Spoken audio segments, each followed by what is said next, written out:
Асық ойнаған азар, доп ойнаған тозар, бәрінен де қой бағып құйрық жеген озар демекші, сіздермен бүгін сүрленген құйрық бірге дайындайтын боламыз.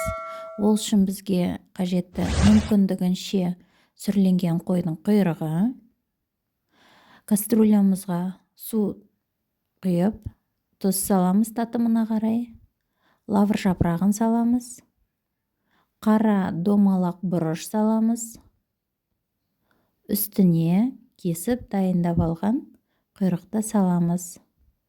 1,5-2 сағат көлемінде пісіріп аламыз.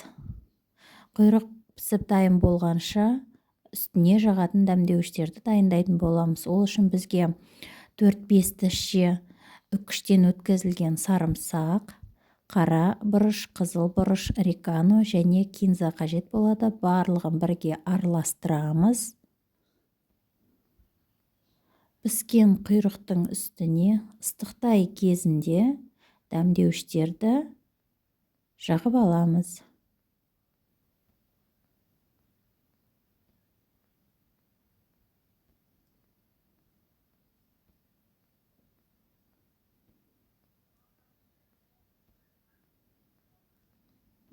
Дәмдеуіштер жағып болғаннан соң үстіне қызыл бұрыш немесе паприка дәмдеуіштерге құйрықтарды жақсылап аунатып аламыз. Барлық жері не тиюі қажет. Құйрықтарды суығаннан соң кесіп дастарханға ұсынамыз.